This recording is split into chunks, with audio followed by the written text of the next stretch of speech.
Tuhan firman-Mu ajaib, kekal meski gunung menghilang.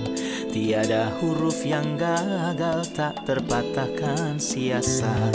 Hidup seperti-Mu ya Allah, lebih dari emas. Aku bersaksi kitab-Mu, kitab yang suci. Mendengarkan firman-Mu, hibur hati yang luka. Terangilah langkahku kemanapun ku pergi. Biarkanlah firman-Mu berkuasa atasku. Ubahkanku, bebaskanku, ku mau menyenangkan-Mu. Tuhan firman-Mu ajaib, kekal meski gunungnya. Ubah dan bebaskan aku, mau menyenangkan-Mu. Selamat datang para pemirsa, saya menyambut Anda sekalian dimanapun Anda berada. Dalam episode yang terbaru, program studi harian kita Semua Kitab Suci, di mana kita akan membahas semua isi kitab yang ada di dalam Alkitab dari Kejadian hingga Kitab Wahyu, setiap hari dari hari Senin hingga hari Jumat. Jika Anda ingin mempelajari seluruh kitab yang ada di dalam Alkitab, jika Anda ingin tahu semua yang ada di dalam Alkitab yang diwahyukan, yang bagi kita tentunya adalah pewahyuan dari Allah, bergabunglah bersama kami untuk mempelajari Alkitab, kitab demi kitab. Selama 5 tahun, kami akan menghadirkan dengan kasih karunia Allah sebuah pembelajaran yang memuaskan dan lengkap tentang Alkitab. Dan tujuan dari pembelajaran ini adalah Kristus dimuliakan bagi kita dan firman-Nya dimuliakan bagi kita. Banyak yang punya Alkitab di rumah, tetapi kitab-kitabnya tidak dipelajari bersama keluarga. Dan ada gereja-gereja yang punya Alkitab yang bahkan tak membukanya karena ada pengganti bagi Alkitab di gereja dan juga ada pengganti bagi Kristus di gereja. Yang kami lakukan, visi dan tujuan kami dari program ini adalah menghadirkan kitabnya Allah dan membukanya buat semua orang. Kami berdoa agar Tuhan membuka hati yang membaca kitab ini, kitabnya Allah. Sekarang izinkanlah saya untuk menyambut tamu kehormatan di studio, hamba Tuhan Yosef Riyad. Selamat datang Saudara Yosef. Selamat datang Saudara Riyad. Juga para hadirin di studio, selamat datang. Saudara Yosef, kita tiba di pasal 19 dari kitab Keluaran. Dan saya pikir bab 19 ini membutuhkan sebelum kita mempelajarinya, sebuah jeda karena ini adalah babak baru dalam sejarah umat. Apa komentar Anda? Jadi dari pasal 1 sampai 18 kitab Keluaran, Allah memperlakukan umatnya dengan kasih karunia yang mutlak. Apakah mereka pantas mendapatkannya? Tidak. Mereka pantas dihujani dengan api tetapi Dia menurunkan mana. Mereka pantas dihancurkan, tapi batu dipukul ganti mereka, dan begitu juga semua urusan di masa lalu, semua hanya karena kasih karunia-Nya yang mutlak. Di sini para umat, kita akan melihat mereka di pasal 19, menempatkan diri secara sukarela, tertipu pada diri mereka sendiri. Dan mereka berkata kepada Musa, segala yang difirmankan Tuhan akan kami lakukan, kami mendukungmu memimpin, dan kami memberimu cek kosong. Apapun yang Tuhan lakukan, kami mampu lakukan. Dan sebenarnya ini bukan sesuatu yang berhubungan dengan umat Israel saja, tapi wabah kesombongan bercampur dengan kebodohan. Ada pada semua orang. Banyak orang berpikir bahwa mereka bisa mencapai standar yang Allah tuntut, dan mereka ternyata masih sangat jauh. Benar, penjelasannya akan datang secara detail tentang hukum, Benar. dan mengapa hukum, Ya. dan sampai kapan hukum itu diperpanjang, dan apa pembagian hukumnya. Kita akan mempelajari subjek ini secara lebih rinci. Bagus. Izinkan saya membaca beberapa ayat dan saya akan kembali pada Anda untuk memberi pertanyaan. Pada bulan ketiga setelah orang Israel keluar dari tanah Mesir, mereka tiba di padang gurun Sinai pada hari itu juga. Setelah mereka berangkat ke Rafidim, tibalah mereka di padang gurun Sinai dan mereka berkemah di sana. Orang Israel berkemah di sana di depan gunung itu. Lalu naiklah Musa menghadap Allah, dan Tuhan berseru dari gunung itu kepadanya. Beginilah kau katakan kepada keturunan Yakub dan kau beritakan kepada orang Israel. Kamu sendiri lihat apa yang kulakukan kepada orang Mesir. Bagaimana aku mendukungmu di atas sayap Raja Wali dan membawa kamu kepadaku. Jadi jika kamu sungguh-sungguh mendengarkan firmanku dan berpegang pada perjanjianku, maka kamu akan menjadi harta kesayanganku dari antara segala bangsa. Kamu akan menjadi bagiku kerajaan imam dan bangsa yang kudus. Inilah firman yang harus kau katakan kepada orang Israel. Dia memberitahu kita tanggal bangsa itu tiba, bahwa ini adalah bulan ketiga setelah keluarnya orang Israel dari tanah Mesir. Mereka datang ke gurun Sinai, di hadapan gunung, dan itu mungkin gunung Tuhan, Horeb, dan ia menentukan tanggalnya 3 bulan setelah keluar. Anda berkata di tempat ini bangsa Israel menerima hukum. Jadi keluarnya mereka dari Mesir baru terjadi, bahkan belum 1, 2, atau 3 tahun. Dan mereka masih percaya pada diri mereka sendiri. Tolong beritahu tentang hati manusia. Anda perhatikan bahwa mereka keluar dari tanah Mesir pada tanggal 15, atau anak domba Paskah disembelih pada hari ke-15. Kemudian setelah beberapa hari mereka keluar dari Mesir, di sini di bulan ketiga. Beberapa menganggap bahwa sudah 50 hari sejak keluarnya mereka. Berarti mereka sudah mencapai peringatan 50 hari. Tetapi hari raya 50 hari di sini berbeda dengan Pentakosta dalam Kisah Para Rasul 2. Pentakosta dalam Kisah Para Rasul 2 adalah keselamatan. Karena Petrus sedang berbicara tentang perbuatan dilakukan oleh Kristus, perbuatan yang lengkap. Dan Anda hanya perlu percaya, menerima, dan diselamatkan. Tapi di sini, inilah karya mereka. Kami siap untuk semuanya. Musa naik, tapi sebelum dia turun, setelah 40 hari ia habiskan di hadapan Tuhan. Orang-orang sudah menyembah anak lembu emas dan melanggar 3 perintah pertama dari hukum yang sudah mereka terima sebelum hukum itu mencapai mereka. Baik, dalam ayat 4, Tuhan berbicara kepada mereka menggunakan kata ganti yang merujuk kepada dirinya sendiri. Dia berkata, kamu sendiri telah melihat apa yang kulakukan kepada orang Mesir, dan bagaimana aku telah mendukung kamu di atas sayap Raja Wali dan membawa kamu kepada diriku. Aku membawamu padaku, jadi Allah yang melakukan segalanya. Benar. Apa yang bisa kita pelajari dari perkataannya? Pertama, saya mengingatkan para pemirsa.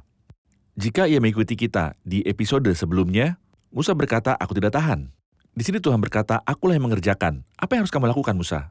Ketika kau membutuhkan air, apa yang kau lakukan? Kau mohon padaku, dan aku memberimu air. Kau ingin mana, apa yang kau lakukan? Aku yang menanggung mereka.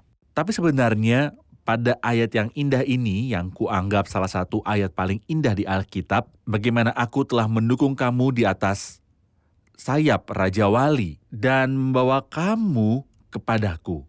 Saya ingat beberapa ayat yang ingin kusebutkan untuk menguatkan saya dan menguatkan pemirsa, seperti Yesaya 63 ayat 9. Dia berkata dalam segala kesesakan mereka, ia menderita. Mereka. Dan ia sendirilah yang menyelamatkan mereka. Dalam belas kasihan, ia menebus mereka. Ia mengangkat dan menggendong mereka selama zaman dahulu kala.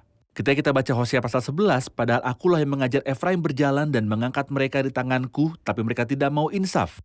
Bahwa aku menyembuhkan mereka, aku berurusan dengan mereka sebagai seorang bapa ketika melatih putranya, dan berjalan bersamanya selangkah demi selangkah. Juga sebuah ayat yang indah dalam Kisah Para Rasul pasal 13 yang saya suka baca ketika dikatakan, dan selama sekitar 40 tahun, ia bertahan dengan mereka di padang belantara. Ini adalah terjemahan ESV. Terjemahan lainnya mengatakan dia merawat mereka. Saya suka terjemahan bahasa Inggris Darby yang tepat, dikatakan sesuatu yang berbeda. Dikatakan dia merawat mereka seperti ibu merawat bayinya. Hebat, jadi dia seorang bapa dan dia seperti ibu menyusui. Faktanya, kita melihat semuanya dalam Tuhan, betapa indahnya Tuhan ini dan betapa diberkatinya kita dalam pemeliharaannya. Baik, ketika Tuhan menampilkan dirinya kepada mereka sebagai pelaku yang pertama dan yang terakhir dalam segala hal, aku menahan orang Mesir, aku merawatmu, membawamu pada diriku. Saya tidak tahu mengapa saya merasa sebelum bangsa ini bergantung pada diri sendiri, Tuhan seolah-olah ingin memberitahu, akulah yang melakukan segalanya, bukan kamu. Jangan terlalu percaya diri dan meminta hukum. Tapi mereka gagal dalam ujian ini. Benar. Saya ingin berhenti di ayat 5. Tolong jelaskan ayat 5 ini, Saudara Yosef. Karena itu sekarang jika kamu sungguh-sungguh mendengarkan suaraku dan menepati perjanjianku, kamu akan menjadi milikku yang berharga. Beberapa menerjemahkan kata ini sebagai kamu akan menjadi permataku.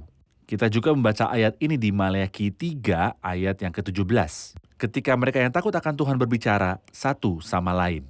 Alkitab mengatakan Tuhan memperhatikan dan mendengarkan mereka. Kemudian dia berkata, mereka akan menjadi milikku. Pada hari aku membuat mereka permataku, milikku, perhiasanku. Beberapa juga menghubungkannya pada perumpamaan tentang harta terpendam di ladang. Harta karun atau perhiasan maksudnya adalah bangsa ini. Kamu akan menjadi milikku yang berharga di antara semua bangsa. Karena seluruh bumi adalah milikku, tapi aku memilihmu. Tidak ada yang bisa berkata kepada Tuhan, mengapa engkau memilih mereka? Karena pemilihan adalah otoritas mutlak Tuhan.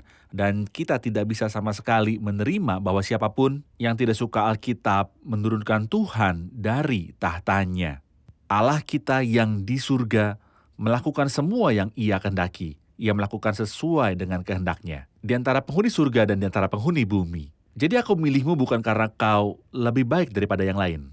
Tetapi aku memilihmu, kau akan menjadi milik pusakaku yang berharga. Kerajaan imam dan bangsa yang kudus. Inilah kata-kata yang harus kau ucapkan kepada orang Israel. Saya sangat suka ayat 5 dan 6, bagaimana Tuhan merencanakan bagi mereka dan kehormatan mereka.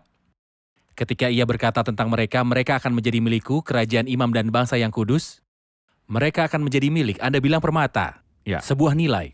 Mereka akan Ya. menjadi bangsa yang kudus, kehormatan, Benar. kerajaan pada imam, kedekatan, nilai dan kehormatan. Tapi mereka membenci ketiganya dan meminta hukum untuk diri mereka sendiri.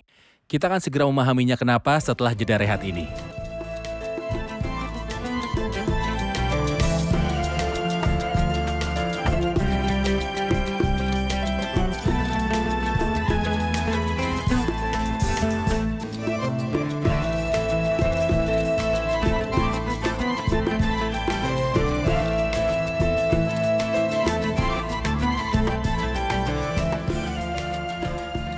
Di ayat 6, kamu akan menjadi bagiku kerajaan imam dan bangsa yang kudus. Inilah semuanya firman yang harus kukatakan kepada orang Israel. Kami butuh detail mengenai ungkapan kerajaan imam dan bangsa yang kudus. Saya dapat melihat bahwa imamat melewati 4 fase. Imamat keluarga di hadapan hukum, kemudian imamat Lewi di hadapan hukum. Kemudian imamat yang Tuhan maksudkan untuk mereka, tapi mereka gagal dalam hal itu. Dan sekarang gereja menjadi imamat suci ini. Dan terakhir, imamat selama pemerintahan 1000 tahun. Sebelum hukum diberikan, apakah makna imamat? Tuan rumah, kepala keluarga adalah imam. Kita melihat ini contohnya pada Nuh. Nuh mempersembahkan korban dan pada Abraham mempersembahkan korban. Ayub mempersembahkan untuk dirinya dan anak-anaknya. Jadi, ini adalah imamat sampai domba Paskah. Siapa yang mempersembahkan domba Paskah? Yang memimpin dalam keluarga, kepala keluarga. Ini adalah pekerjaan imamat. Itu tanggung jawabnya dari kepala keluarga, ini adalah imamat keluarga. Kemudian, imamat yang Tuhan maksudkan di sini, kamu akan menjadi bagiku kerajaan imam. Seluruh bangsa? Maksudnya, seluruh bangsa ini adalah imam. Dan seperti yang baru saja Anda sebutkan, kedekatan yang menakjubkan. Imam adalah orang yang datang dekat dengan Tuhan. Tuhan ingin siapa yang mendekatinya? Lihat, ketika Kristus datang ke dunia ini, semua pemungut cukai dan orang berdosa, semua mendekat untuk mendengarnya. Jadi, Tuhan menyambut semua orang? Ya. Dan ketika Ia mati, di kayu salib tirai bait suci terbelah menjadi 2. Mengumumkan bahwa tidak ada halangan antara Tuhan dan manusia. Aku ingin kau datang padaku dan menjadi kerajaan imam. Dan inilah yang kita baca dalam surat Petrus pertama pasal 2. Tetapi kamu, gereja adalah bangsa terpilih, imamat yang rajani. Umat kepunyaan Allah sendiri. Bahwa Anda dapat menyatakan keagungannya yang memanggil Anda keluar dari kegelapan menuju terang yang menakjubkan. Ini adalah imamat Kristen. Tetapi menyedihkan bahwa dalam kekristenan, hal ini terhilang. Imamat semua orang percaya. Semua orang percaya sejati. Di gereja dalam terang perjanjian baru adalah imam. Untuk alasan ini Anda memperhatikan bahwa kita tidak membaca dalam Ibrani bahwa kita memiliki imam. Tidak, kita tidak memiliki imam karena kita adalah imam. Dan bukan para imam yang memasuki tempat-tempat suci duniawi. Kita memasuki tempat-tempat suci surgawi, tapi kita punya imam besar. Siapa dia? Hanya satu. Dan dia tidak memberikan imamatnya kepada siapapun. Karena dia seorang imam selamanya menurut perintah Melkisedek. Inilah imamat yang Tuhan ingin tegakkan di sini. Tapi sayangnya orang-orang memilih imamat Lewi ketika mereka menempatkan diri mereka di bawah hukum. Dan imamat Lewi yang diberitahukan dalam kitab Ibrani tidak ada kesempurnaan di dalamnya sama sekali. Jadi, ungkapan kau akan menjadi kerajaan para imam digenapi sekarang dalam imamat Kristen. Benar. Bukan di bangsa ini, tapi di gereja, imamat Kristen. Dan dalam imamat Kristen, semua orang percaya menjadi imam bagi Dia yang mengasihi kita, yang melepaskan kita dari dosa dan yang telah membuat kita kerajaan dan imam bagi Allah. Benar. Dan biarlah kamu juga dipergunakan sebagai batu hidup untuk pembangunan suatu rumah rohani, imamat. Dan pembagian bangsa ini, para imam dan orang-orang biasa, adalah kemunduran bagi imamat Lewi. Seolah Kristus tidak datang dan tidak melakukan penebusan salib. Sebuah regresi terhadap sistem siap untuk lenyap dari zaman Rasul Paulus. Ya, benar. Terima kasih. Bahkan ketika kita sampai pada ayat 7, Musa memanggil para tua-tua bangsa itu dan menghadapkan mereka semua kata-kata yang diperintahkan Tuhan kepadanya. Seluruh bangsa itu menjawab bersama-sama, ini adalah suara bangsa, suara seluruh umat. Benar. Segala yang difirmankan Tuhan akan kami lakukan. Benar. Lalu Musa menyampaikan jawab bangsa itu pada Tuhan. Ini kalimat dengan sedikit kata, segala yang difirmankan Tuhan akan kami lakukan, tapi mengorbankan hidup mereka. Benar. Apa yang Anda lihat di sini? Mereka tidak nyatakan sekali. Mungkin jika mereka katakannya sekali, kita akan katakan itu adalah keseriosan lidah, itu salah. Tetapi mereka mengulangnya 3 kali, dan tali rangkap 3 tidak cepat putus. Di sini, kali pertama Anda bacanya, dalam pasal 24 ayat 3 dan ayat 7. Dan mereka berkata, segala firman yang telah diucapkan Tuhan itu akan kami lakukan. Saudara, ayat, sampai hari ini, 2000 tahun setelah Kristus dan karyanya di kayu salib, manusia masih berpikir bahwa kita bisa melakukan sesuatu untuk menyenangkan Tuhan dan membuat kita layak untuk mendekati Tuhan. Baik, izinkan saya mengadopsi pandangan pemirsa. Jadi mana yang lebih baik di hadapan Tuhan? Berkata, aku tidak akan melakukan perintahmu? Atau berkata, aku akan melakukan perintahmu? Tepat. Bangsa ini kelihatannya menaati firman Tuhan. Segala firman yang diucapkan Tuhan akan kami lakukan. Apa masalahnya? Saya akan menjawabmu dengan perumpamaan yang Kristus nyatakan. Seorang pria memiliki 2 putra dan mendatangi yang pertama dan berkata, nak, pergi dan bekerjalah di kebun anggur hari ini. Dan dia menjawab, aku tidak mau. Ia pergi ke yang kedua dan berkata, bekerjalah di kebun anggurku. Ia menjawab, saya mau, Bapak. Yang pertama bertobat dan bekerja. Sedangkan yang kedua yang berkata, saya mau, Pak, tidak bekerja. Apa Anda tahu seperti apa sebenarnya bangsa ini di sini? Mereka ini seperti anak yang kedua, yang berkata, saya mau, Pak, dan tidak berhasil. Yang mana dari keduanya yang melakukan kehendak ayahnya? Perumpamaan ini ada di Matius 21. Mereka menjawab tidak. Yang pertama menjawab dengan kasar di awal, tetapi melakukan kehendak ayahnya. Di sini tanggapan mereka bagus, mengingat kita pada kata-kata Yesaya, orang-orang itu mendekat kepadaku dengan mulutnya, menghormati aku dengan bibir mereka. Benar, jadi masalahnya adalah kegagalan bangsa ini untuk mengakui kebebalan mereka. Benar. Mereka pikir bahwa mereka mampu. Ya. Mereka mampu dengan kekuatan mereka sendiri untuk memenuhi perintah Tuhan, dan mereka tidak sadar mereka gagal. Benar. Jadi hukum muncul. Benar. Masalahnya berlanjut sampai ayat 9, dan Tuhan berkata pada Musa, lihatlah aku datang kepadamu, karena kau memiliki kekuatan untuk dapat melakukan perintahku, perhatikan bagaimana aku akan datang kepadamu. Aku akan datang kepadamu dalam awan tebal, agar orang-orang dapat mendengar saat aku berbicara padamu, dan agar mereka mempercayaimu selamanya. Ketika Musa melaporkan perkataan bangsa kepada Tuhan, Tuhan berkata pada Musa, suruhlah mereka menguduskan diri hari ini dan besok, dan mereka harus mencuci pakaiannya. Kemudian bersiaplah untuk hari ketiga, karena pada hari ketiga Tuhan akan turun di Gunung Sinai, di depan mata semua orang, dan haruslah engkau memasang batas bagi bangsa itu berkeliling sambil berkata, jagalah baik-baik, jangan kamu mendaki gunung itu atau kena kepada kakinya. Sebab siapapun yang kena pada gunung itu, pastilah ia dihukum mati. Tangan seorang pun tak boleh merabanya, sebab pastilah ia dilempari batu. Baik binatang, baik manusia, ia tidak akan dibiarkan hidup. Hanya apabila sangkakala berbunyi panjang, barulah mereka boleh mendaki gunung itu. Jelas bahwa pemandangan itu menakutkan. Ya. Dan ada situasi ketakutan. Benar. Dan peringatan. Dan dilarang mendekat, dan awan tebal akan datang. Apa yang dikatakan peristiwa ini sehubungan dengan hukum? Ini memberitahu kita tentang situasi dalam hukum, atmosfer suasana yang mengerikan ini. Benar-benar kebalikan dari situasi kita alami suasana surga ketika Tuhan Yesus Kristus lahir. Dan kemuliaan Tuhan bersinar di sekeliling para gembala, dan muncul perkataan dari surga, jangan takut. Lihatlah, aku membawakanmu kabar baik tentang sukacita yang besar, yang ada untuk semua orang. Karena bagimu lahir hari ini, di kota Daud seorang juru selamat, yaitu Kristus Tuhan. Ini adalah anugerah. Dan hukum ada di Keluaran 19.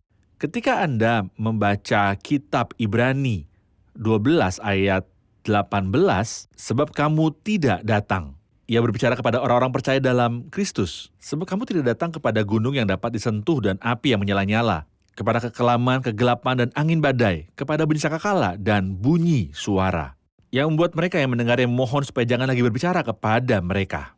Tidak hanya itu, memang pemandangannya sangat menakutkan, hingga Musa berkata, "Aku gemetar ketakutan." Inilah akibat hukum, ketakutan. Tetapi lihatlah Kristus ketika ia datang. Saya berbicara tentang momen kelahirannya. Lihatlah hidupnya. Seorang pemungut cukai dan orang berdosa. Semua mendekat untuk mendengarnya. Seorang wanita dari kota, seorang berdosa, kepada siapa ia datang? Kepada Petrus atau Thomas. Ia datang pada Kristus secara pribadi dan mendengar darinya kata-kata yang paling indah. Dosamu sudah diampuni. Imanmu telah menyelamatkanmu. Pergi dengan damai. Ini adalah kasih karunia. Baik, terima kasih. Kita rehat sejenak dan kembali untuk menjawab pertanyaan hadirin.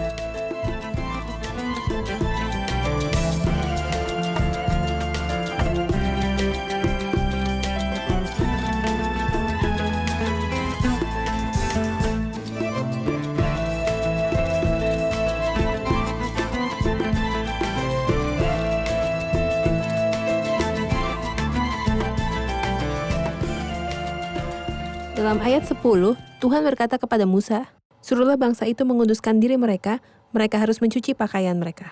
Tentang mencuci pakaian, apakah ini sesuatu yang harafiah yang seharusnya dilakukan atau memiliki makna spiritual? Silakan. Ya, sebenarnya itu harafiah pada waktu itu. Tetapi juga ada makna spiritual, tentu saja mereka tidak paham. Mereka hanya peduli pada penampilan luar dan agama secara umum. Dimanapun Anda menemukannya, tidak peduli hal lain kecuali penampilan luar. Tapi saya akan membaca 2 ayat untuk menunjukkan perbedaan besar antara mencuci pakaian dari luar saja. Lihatlah Ayub, pria terhormat yang agung, yang tidak ada yang seperti dia di seluruh bumi. Apa kata Ayub? Walaupun aku membasuh diriku dengan salju, Ayub 9 ayat 30. Walaupun aku membasuh diriku dengan salju dan mencuci tanganku dengan sabun, saya akan membawa sabun cuci dan mencuci tangan. Namun engkau akan membenamkan aku dalam lumpur, sehingga pakaianku merasa jijik terhadap aku. Juga dalam Yeremia pasal 2, kita akan baca ayat lain yang mengatakan, Tuhan berkata melalui Yeremia, bahkan sekalipun engkau mencuci dirimu dengan air abu dan dengan banyak sabun, namun noda kesalahanmu tetap ada di depan mataku. Mereka terlalu menyederhanakannya. Saya mencuci tangan dan kaki saya mencuci diriku sendiri dan pakaianku. Hanya itu. Oke, bagaimana dengan hatimu? Apakah seseorang melihat hati? Ya, Tuhan melihat hati. Tuhan melihat, ia berkata pada Samuel, karena Tuhan tidak melihat seperti yang dilihat manusia. Manusia melihat penampilan luar, tapi Tuhan melihat hati. Mengapa ada air bah? Yang ditimbulkan hatinya adalah jahat dari sejak kecilnya. Dan jika dicuci dengan air, bagaimana dengan pelanggaran dan juga kedurhakaan? Dari Yesus putranya menyucikan kita. Dari segala dosa. Tentu saya tak bisa meninggalkan pasal 19 tanpa mengajukan pertanyaan dan menjawabnya secara singkat. Kita tahu bahwa permulaan hukum ada di pasal ini. Ya, Orang-orang menerima hukum atas permintaan mereka sendiri dan mereka pikir mereka bisa teguh di hadapan Tuhan. Jadi Tuhan memberi hukum. Saya ingin bertanya, apa hukumnya? ya. Dan jika hukum tidak bisa menyelamatkan dan tidak bisa membenarkan, mengapa ada? Apa hukumnya dan mengapa ada? Hukum adalah persyaratan minimum Tuhan. Tidak ada yang sulit di dalamnya. Jangan bunuh. Apakah ini sulit? Jangan berzina. Apakah ini masalah? Dia tidak meminta standar seperti saat berkhotbah di gunung. Ini Sebagian standar besar yang adalah tinggi. tidak. Sebagian besar adalah tidak. Semua itu adalah masalah logika. Jangan membunuh. Jika Anda tidak membunuh, apakah Anda tidak bisa hidup? Persyaratan minimum Tuhan. Mengapa ada hukum? Pertanyaan ini disebutkan secara harfiah dalam Galatia 3 ayat 19. Apa maksudnya hukum Taurat? Jawabannya, ia ditambahkan. Itu tidak ada dalam rencana awal Tuhan. Itu ditambahkan karena pelanggaran, artinya bahwa pelanggaran akan muncul. Sampai datang keturunan yang dimaksud oleh janji itu. Ini adalah Galatia 3 ayat 19. Gagasan yang sama dalam Roma 5 ayat 20. Tetapi hukum Taurat ditambahkan supaya pelanggaran menjadi semakin banyak untuk menunjukkan seberapa banyak terlalu banyak itu. Dan di mana dosa bertambah banyak, di sana kasih Berlimpah. karunia menjadi berlimpah-limpah. Seolah-olah kita mengatakan ada kesabaran. Ya, menderita sebuah penyakit yang mengerikan. benar. Dia pikir dia sehat. Ya, Dia membutuhkan X-ray ya, yang mengungkapkan padanya kalau dia sakit. Dan ini mungkin membawanya ke dokter. benar. Manusia atau semua orang Israel berpikir bahwa mereka 100% baik-baik saja. Mereka bilang apa yang Allah katakan akan kami lakukan. Tuhan memberi mereka hukum yang mengungkapkan distorsi mereka atau X-ray yang mengungkapkan kehancuran mereka. Sehingga mereka dapat mengakui kerusakan mereka sampai Kristus datang sehingga mereka menerima Dia. Dan orang-orang ini yang tidak mampu mematuhi hukum sepanjang hari atau karya hukum Benar. mengharuskan kutukan itu. Dan seperti yang saya sebutkan sebelumnya, bahwa sebelum hukum diberikan, mereka telah melanggar perintah pertama dan kedua dan ketiga. Benar. Terima kasih Saudara Yosef, kita sudah di akhir episode dan akan melanjutkan di episode berikutnya dengan pembicaraan seputar hukum dan 10 perintah. Mari kita dengar komentar hadirin. Apa yang telah Anda pelajari di episode ini?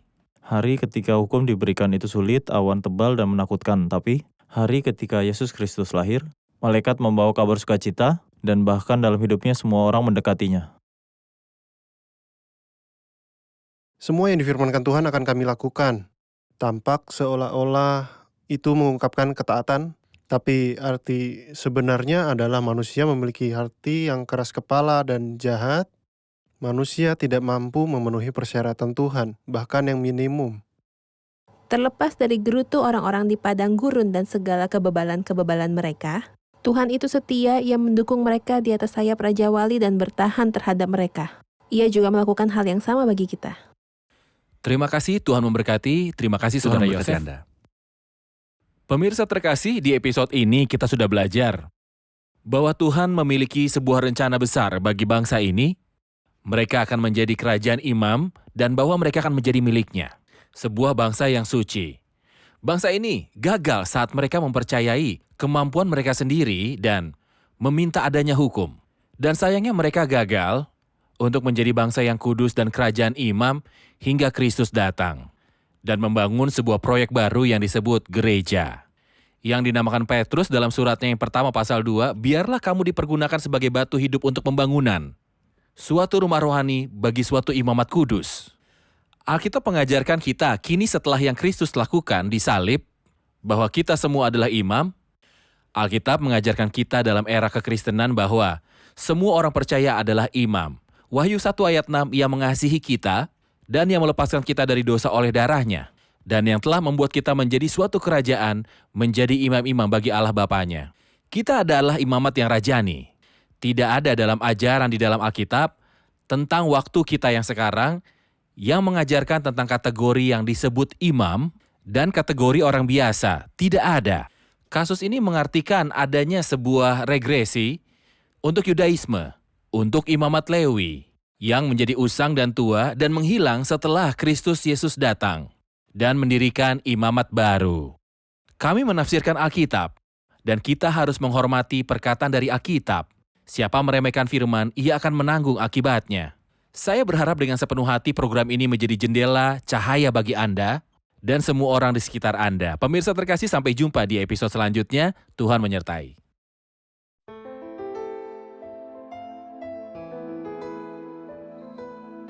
Tuhan firman-Mu ajaib, kekal meski gunung menghilang. Tiada huruf yang gagal, tak terpatahkan siasat. Hidup seperti-Mu ya Allah, lebih dari emas. Aku bersaksi kitab-Mu, kitab yang suci. Terdengarkan firman-Mu, hibur hati yang luka. Terangilah langkahku kemanapun ku pergi.